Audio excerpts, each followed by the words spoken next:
ಎಲ್ಲರಿಗೂ ಬೆಳಗಿನ ಶುಭೋದಯಗಳು.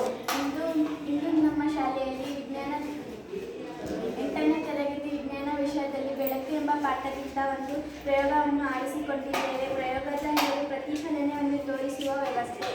ತಂಡದ ಹೆಸರು CV ರಾಮನ್, ತಂಡದ ನಾಯಕಿ ನಶ್ರಾ, ತಂಡದ ಸದಸ್ಯರುಗಳೆಂದರೆ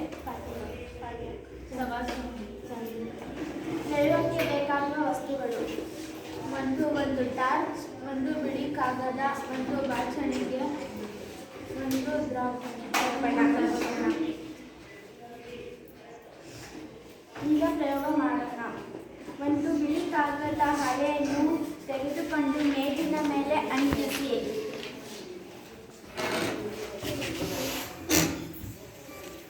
ಬಾಚಣಿಗೆಯನ್ನು ತೆಗೆದುಕೊಂಡು ಅದರ ಮಧ್ಯದಲ್ಲಿರುವ ಒಂದು ಸೀಳು ಕಿಂಡಿಯನ್ನು ತೆಗೆದುಕೊಳ್ಳಿ.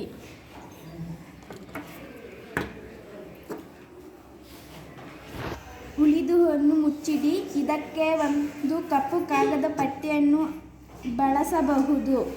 ಬಾಚಣಿಗೆಯನ್ನು ಕಾಗದ ಹಾಳೆಯ ಲಂಬವಾಗಿ ಇರಿಸಿ.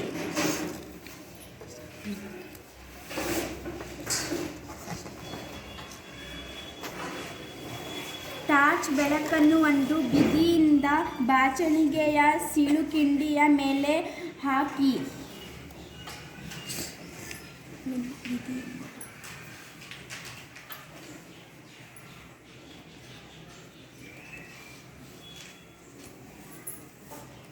ಬಾಚಣಿಗೆ ಮತ್ತು ಟಾರ್ಚ್ ಒಂದೇ ಸರಳ ರೇಖೆಯಲ್ಲಿದ್ದರೆ ಬಾಚಣಿಗೆ ಇನ್ನೊಂದು ಬದಿಯಲ್ಲಿ ಕಾಗದದ ಮೇಲೆ ಬೆಳಕಿನ ಕಿರಣವೊಂದನ್ನು ನೀವು ಕಾಣಬಲ್ಲಿರಾ?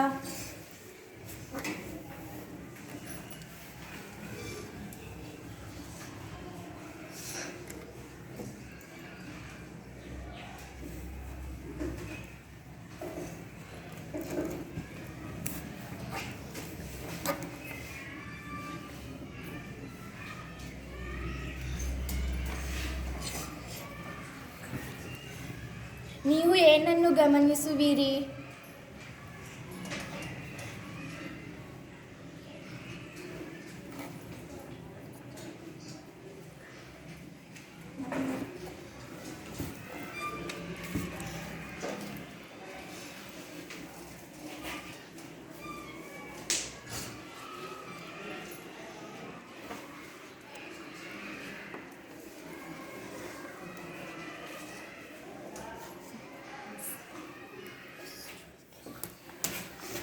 ಇದರ ಫಲಿತಾಂಶ ಏನೆಂದರೆ, ದರ್ಪಣದ ಮೇಲೆ ಬಿದ್ದ ನಂತರ ಬೆಳಕಿನ ಕಿರಣವು ಮತ್ತೊಂದು ದಿಕ್ಕಿನಲ್ಲಿ ಪ್ರತಿಫಲನ